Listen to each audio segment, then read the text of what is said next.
Hello, and welcome to Bada Boom. On today's episode, we have on Michael Schwartz. Mike has written the Netflix animated film No Malone in Zombie Town, which starred comedian Dan Akroyd and Chevy Chase, based on a book by R.L. Stine. Mike discusses the story behind his comic series Armored, a fantastical story that follows a kid who finds a suit of armor possessed by a ghost. He talks about how the team and the Kickstarter came together, including getting R.L. Stine himself to give a quote for the series. Listen in, and bada boom! Hey, Mike, how you doing? Good. Hey, guys. Good. We're happy to have you on. You know, obviously you've had a really awesome year. You've had a Kickstarter that's been fully backed. You know, hopefully soon is going to be fulfilling or have fulfilled orders. So what's it been like? You know, having your own comic, Armored, and working with some of the great artists you've worked with and that team. First, thank you so much for having me on. I've been listening to the podcast for a bit, and I'm really impressed by some of the guests you guys have had on. I feel like I'm I'm nowhere near the caliber of some of them. So hopefully maybe people will just be discovering my work or for the first time. But yeah, sorry, what was your question again about Armored specifically? No, like what's it been like, sort of that process? Because I think a lot of people, especially with Kickstarter, it's been something I love to see, like when people are able to team up and go directly to readers. Because a lot of times you find that people have an idea and they always talk about it. They never put pen to paper, and they're always like, wow, like you should really work on that. So like what's that been like, sort of being able to get to people and see the response? Yeah, so it was interesting because I've worked in film for so long, but comics have always kind of been this like passion of mine. Like I've over the years collected endlessly, but in 2018 I had my entire comic book collection stolen, and I think it was at that point where I said, "Oh, I'm never collecting a single comic again. I'm done with comics." But the reverse happened. I became more obsessed with comics, and it also kind of led me down a path where I was like, you know what? I really have always wanted to write a comic. Now's the time. I'm just gonna jump into it. I'm gonna do it. And it was a few years after that incident that I had this idea brewing in my head, and I was like, this will be the comic. This will be the first one. And I just kind of jumped in like head first. The first thing I did is I've spoken about this a lot, is like kind of my biggest inspiration when it comes to comics and comic book writing has been Geoff Johns, who I know you guys had on recently. And the first thing I did was I think Geiger had just come out, his newest book, and it was that one in particular where I was like, okay, he's now like doing his own independent comics. Maybe I should be trying to do something like that too. And I went through every single Geoff John comic I had. I just went back and reread all of them. I started breaking them down. How does he structure these things? I literally created a chart because I didn't know how to structure a comic. I never thought about it. With film, it's like instinctual at this point. Like I know the structure of how to write a movie. I do a lot of story editing for other people's films. So that came so naturally, but for comics, it was different. It was like a different beast. And I was like, I don't know how to tackle this. So that was the first thing I did, was just like, I got to figure this out. I jumped in, I wrote the first issue. I sent it to a friend who had done a lot of artwork for Marvel. He was an art director at the time. And he was like, well, I'll do the art for you. And I was like, oh my God, it's amazing. But then he ended up having to go on and do I think he was art directing like a TV show. And so he dropped out, and I was like, oh God, I gotta find an artist now. I found an editor first, and he helped me find an artist, and that's Ishmael Hernandez, who's the artist and really the co-creator of the book in a lot of ways. And yeah, that was the process. And it's just been like a step-by-step kind of learning curve for me. Like, well, how do I get a publisher? What does the publisher do? And I eventually found Clover through my editor, Chris Stevens, and Hank Canales, the publisher. he understood what I wanted to do with Armored immediately, and kind of just ran with it. And I've been following their lead at this point. They're the ones that decided to kickstart it. Not me. For me, I would have just been like, don't you just send the comic to the comic book stores and they sell it? I thought, like, if it was going to be Kickstarted, it had to be me. But that this is kind of their model, is understanding, what the market wants by gauging how it does on Kickstarter a bit. It's been a whirlwind, to say the least. Yeah. I could write a book about it at this point. I feel like I have too much information in my head. Hey, maybe that's the next Kickstarter you do for your next comic is, at this tier, you also get the how I did this for Armor. Yeah, you know what? I'm sure there's better people for that, because I probably wouldn't write a good book on it. I have too many thoughts. Yes. Yeah. Well, I know you got this. It sounds like you have a really great team that has like come together to support the story, get it out, create this Kickstarter. And I heard a story about how this team kind of like all came together through oddly like Instagram and Facebook, and like how has it been like crazily using like the power of social media for a force of good for Armor to get this to come together? Yeah, it is such a weird thought. Everyone I'm working with, I've never met in real life at all. It's just I think I mentioned. So the way it started was, I on Instagram, I was following a guy whose account, it's called The Golem of Venice Beach. I don't know if you guys have heard of that graphic novel, but Clover released it. And I just started following him because I have an account. I have an Instagram account where I just post comics that I find. I have a local pawn shop that sells comic books for 50 cents. And so I created this account where I was recollecting everything I had stolen. And I started following this guy. He was also just posting random comics, but he'd every once in a while post something about a book he was making. And I was like, well, this guy's doing it too. Like, here's another guy that's just making his own comic. And when my friend, who's the artist, dropped out of doing the art for my book, I was like, how do I get an artist? And he was like, I don't know. And so I literally typed into Google how to get an artist for your comic book, and this Facebook group popped up called Connecting Writers to Artists. And in that, one of the first things that showed up on my timeline was an editor saying, hey, I edited this book that's going to be coming out called The Golem of Venice Beach. And I was like, oh my God, I follow that guy. I'm connecting the dots now. And so I reached out to the Golem writer saying, hey, what do you think of your editor? And he's like, oh my God, he's amazing. This book wouldn't be made without him. And that's Chris Stevens. And so I connected with Chris Stevens, and he's an Eisner Award-winning writer. But he had been starting to get into editing. Like, he's editing everything now. He's edited a bunch of art books that are coming out from Clover. And that's kind of the genesis of it. And then Chris helped me find Ishmael, and that was online again. Ishmael, I think, is based in Spain. So it's interesting. I wouldn't have met all these people. Like, Chris is in Arizona, I'm in Toronto, and Ishmael in Spain. It's just an interesting group, and then my publisher is in San Diego. So yeah, I don't know how I would have made this book back, before the internet, I guess. Yeah. That's awesome, especially considering kind of like how Kickstarter works too.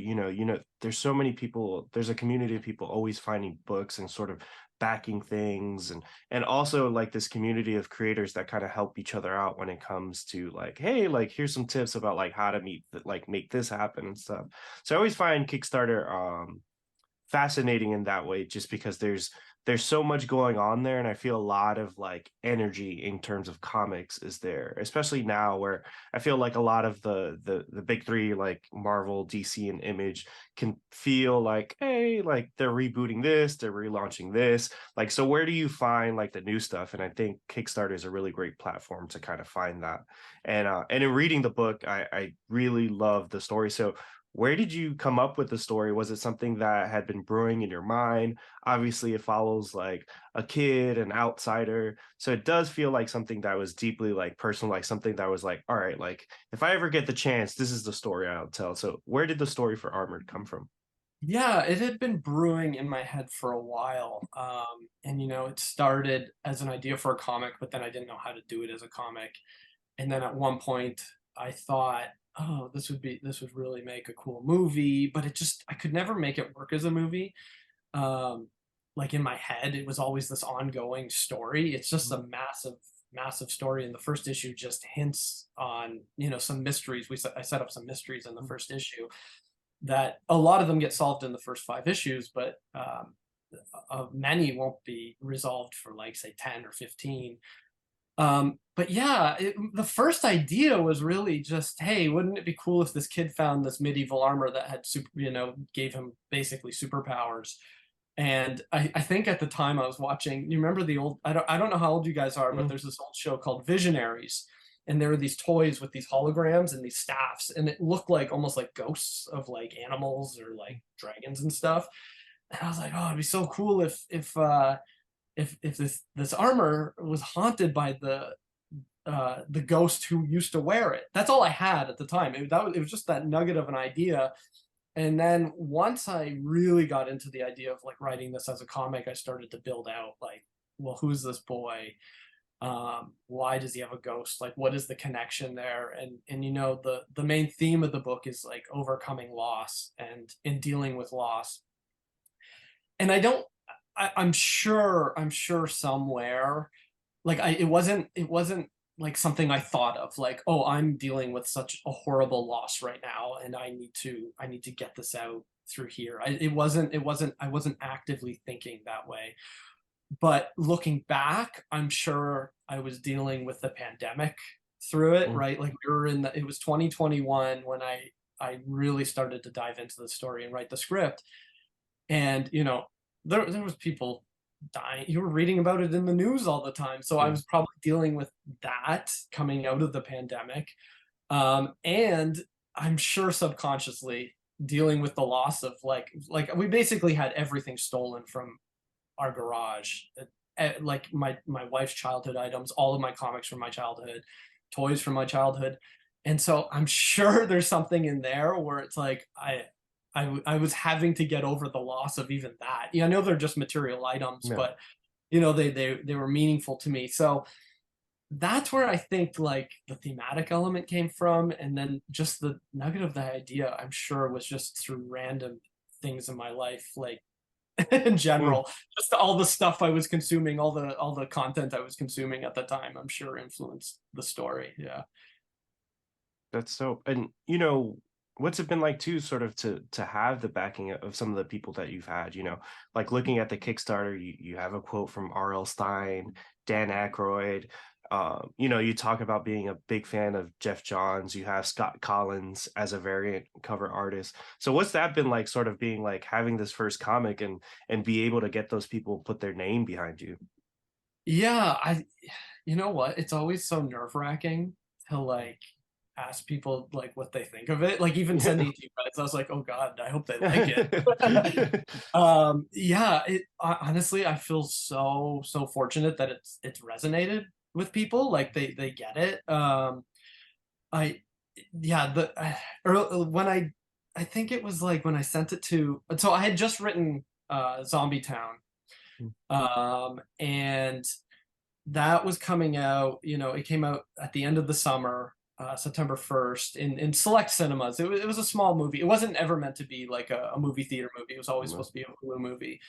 But it got some play in some theaters, and I was so fortunate that that movie was getting some attention, and I was so lucky to be a part of that movie. And I met R.L. Stine on the set of the film through Zoom. It was just through Zoom. He was originally supposed to come on and do like a bit in the film, and we had written the scene for him, but he couldn't come out for one reason or another. And we shot the movie in Northern Ontario. But I kind of stayed in touch with him over social media. Just hey, just a few hays, and nice meeting you. Nothing crazy. And Clover just asked, do you think you can get anyone to read it? And so I was like, well, I'll try. And so I sent him a message just asking, hey, do you mind giving this a read?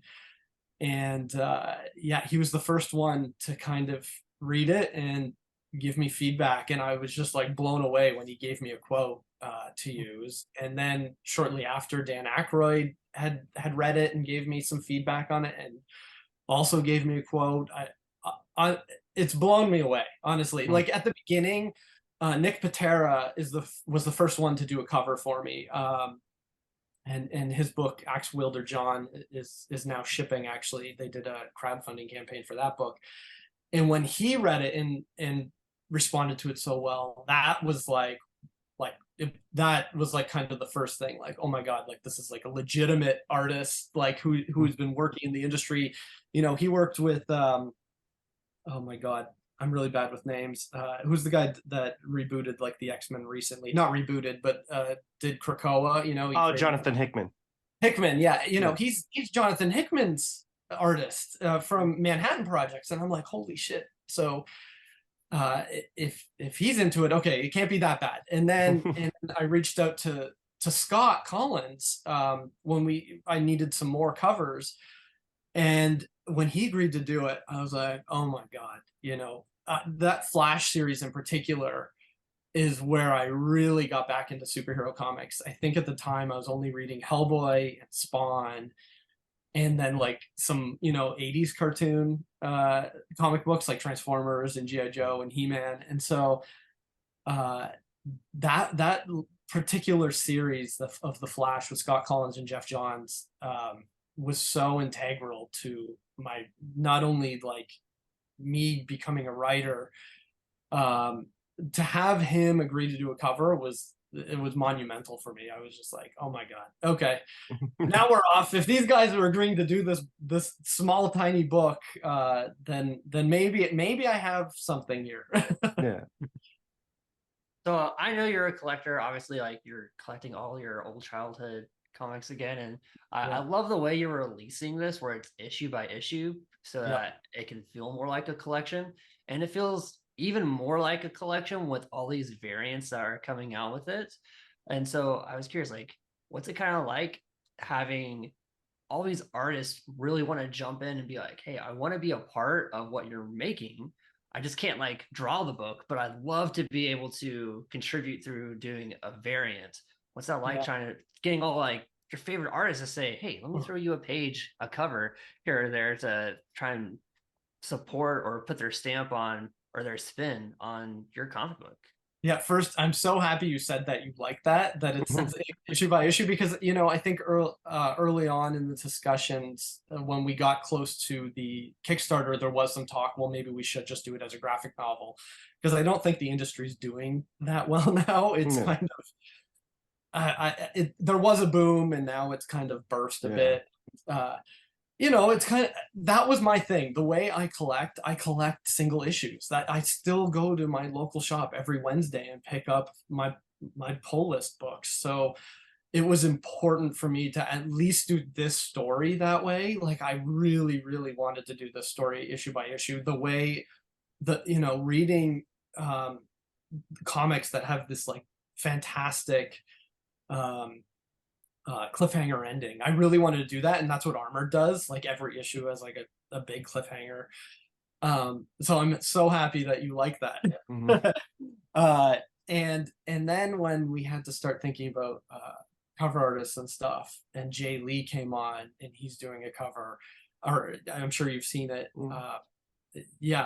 Again, I'm kind of blown away by the talent that has agreed to do some covers. Like for issue 3, we haven't announced who the cover artist is, but it is insanely awesome. Like I still cannot believe we have him. I'm like, okay, we got Jay Lee, and now I've Scott Collins, and I'm working with a lot of Canadian artists as well. Like Matt Tarian did these portrait covers. Working with Nick Patera. Chrissy Zulo does a cover for issue 2. And then I can't announce who the cover artist is yet for issue 3, so maybe you'll have me back on once because he's huge. Like he's created Marvel characters, and I'm just like, this is insane that this guy's doing it now. I don't even remember what your question was, but it's okay. I think your excitement show answers the question. I think. I saw in another interview someone asked like a similar question. You're like, "Oh, I can't announce it." I was like, "Maybe you can announce it now. We'll Oh. see if that's on the cards." I But think Clover would be angry with me if I announced it a bit too soon because they of want course, to yeah. yeah, because we are doing another Kickstarter because the plan, you know, we tested it out where we were like, well, let's just launch the first issue and we can unlock other issues. Let's see how that goes. Like we didn't know what the interest would be for this book because it is an interesting, like you guys read it, it's Yeah. you know, it's a Yeah. bit of an all ages book. It's not it's kind of like a Stranger Things. That's the best way I can put Yeah. it. Like I wanted to make like a Stranger Things comic kind of, but with some more action to it, a bit more adventure and less horror, I guess. There is a lot of horror that comes up but yeah, it it was an interesting like try where we unlocked issue 1 and then sorry, they unlocked it. We had there were so many people that backed it that we unlocked issue 2, but we never did unlock issue 3, 4, and 5, and they're all done now. And so we're going to do another campaign in the new year. Probably I'm thinking around February where, you know, we'll announce the 3. I have a whole bunch of new artists. I have some 2 other Canadian artists that are just incredible as well, lending covers to the book. So yeah, I'm very excited to say the least. Yeah. I'm really glad. I'm really glad you're going to do like another campaign for it. When I heard you're doing single issues for it, like for me, that's like the best way to kind of get like that feedback from your community. Because if it's a graphic novel, it's like it's a one shot, it's done. But when you do those single issues, I knew that there's going to be a lot of excitement that's going to build up issue after issue to see like what's going to happen after this next cliffhanger. And now to have that another campaign come through to where more people can kind of get in on it and experience what maybe their friends have told them, or, you know, after listening to this podcast episode, they'd be like, oh Yes. yeah, I wish I could get on that too, you know? Yeah. So I'm really glad you're going to be able to do that. Yeah, it'll be basically issues 1 to 5. We'll just make it, I think, all 5 available. And I should say, most of the covers are going to be exclusive to Kickstarter. We didn't really have a plan going into the first Kickstarter what would be exclusive to it, but now knowing, because this will be on comic shelves, but it's not going to be all the covers. Most will be exclusive to Kickstarter. So definitely I recommend people jumping in because there's some amazing covers that you will only be able to get there, or you know, if I do con appearances or whatever, I'll have some available then too, I'm sure. But yeah.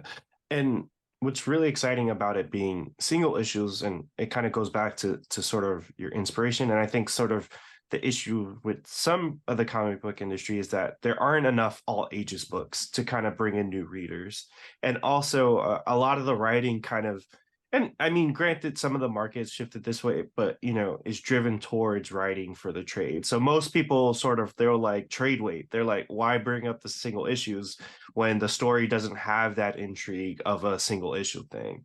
And I think, you know, kind of going back to some of your early inspirations, like I literally just finished that Flash run on really? DC Infinite and stuff like that. And what's really good about, like, and this goes for any great comic book run, there's a B, a C, a D plot that all comes together sometimes, especially at the end. And that's where it really kind of really does well to read those single issues.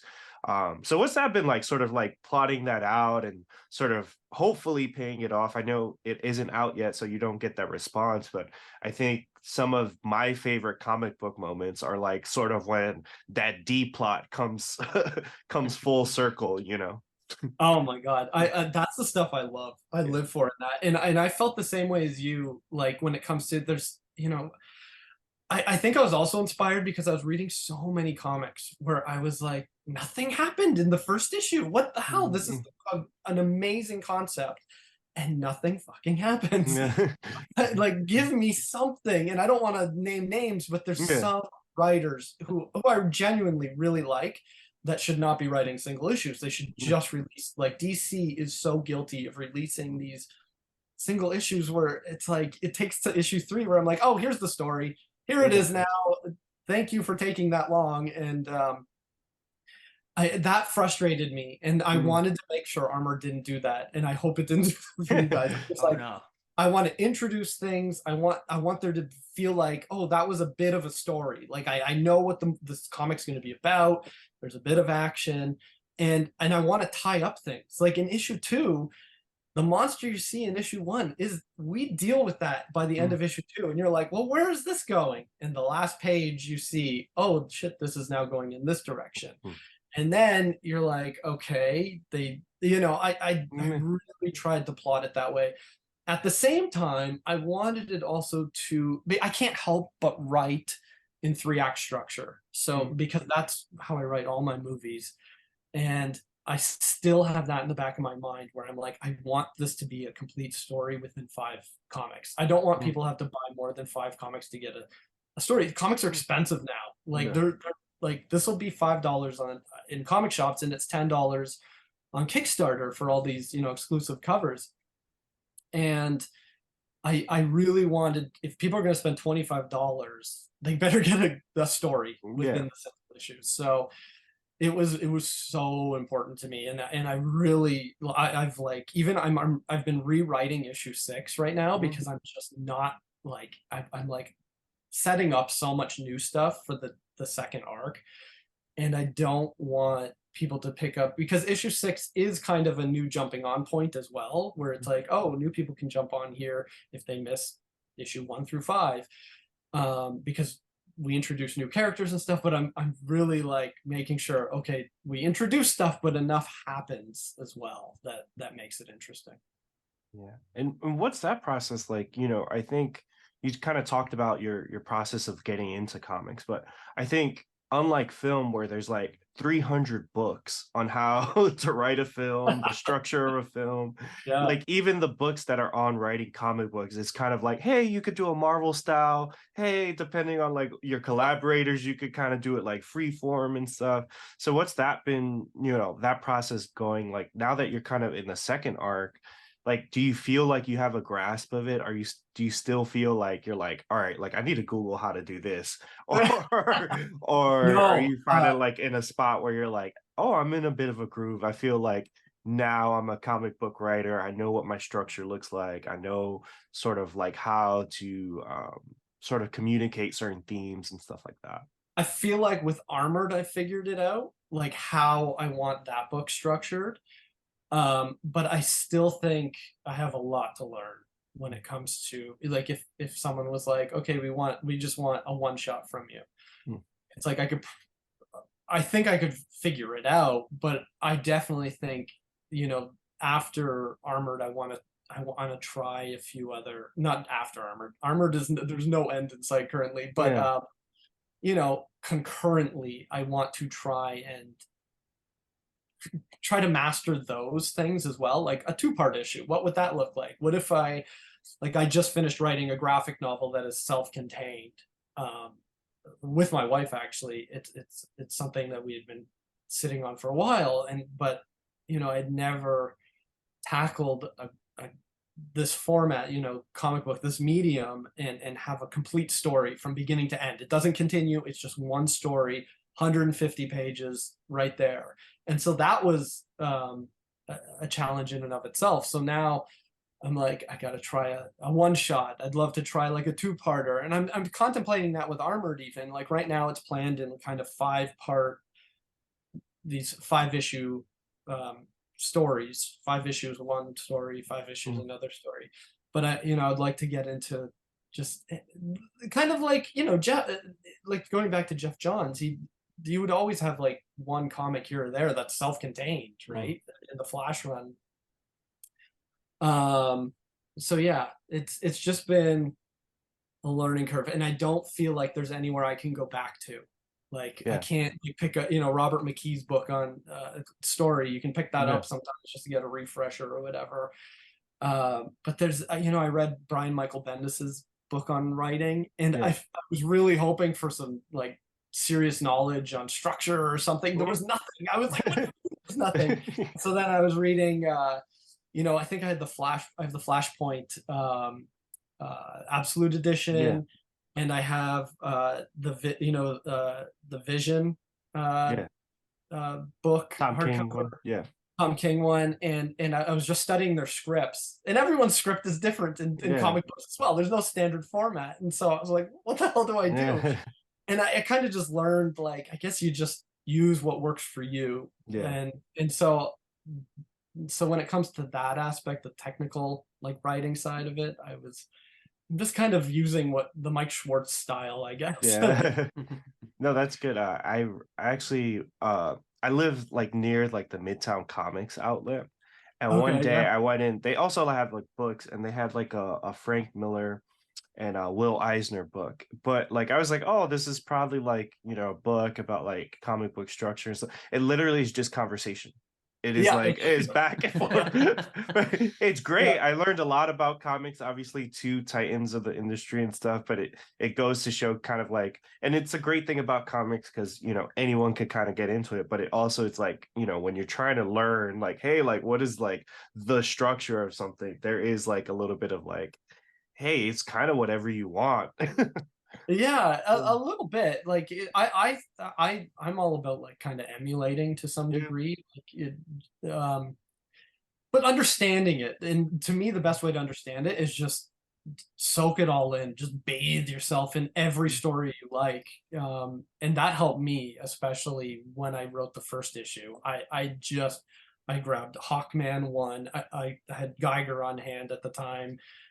You know, every single first issue of Geoff Johns. And I was like, okay, every one of his first issues are fantastic. So I need to understand these. And it was just, and I did it with film, you know, even writing, when it came to screenwriting. When I decided to kind of pursue feature film screenwriting, I just watched, I think, like 300 movies in 1 year, while simultaneously, you know, reading all the books about it. I went to film school, but I didn't feel like they really taught me how to write a movie. Like they didn't, there was nothing there. And now it's like second nature to me. So yeah, it's crazy how like if you just do it and you do it long enough, you'll get good at it.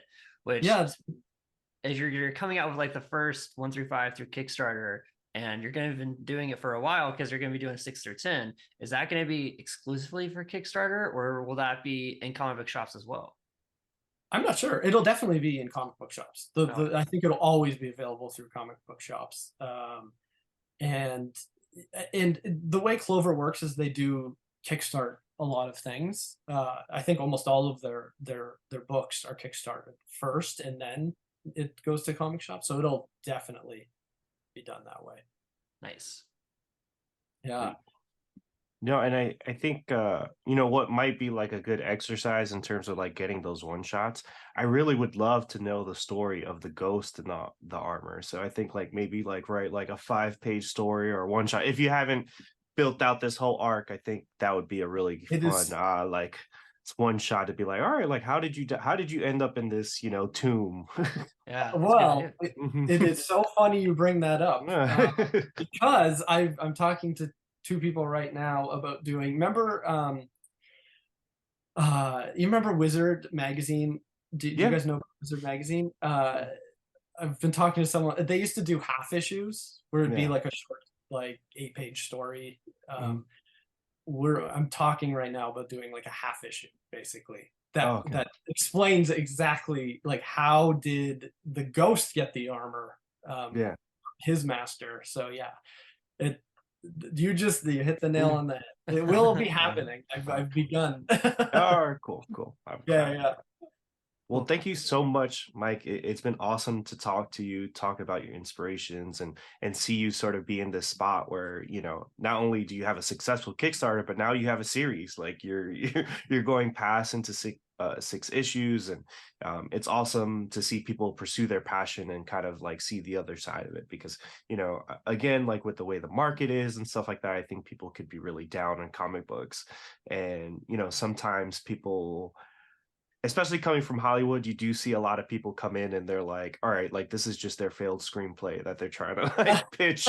And reading this, it is very much like an all ages, something people can enjoy.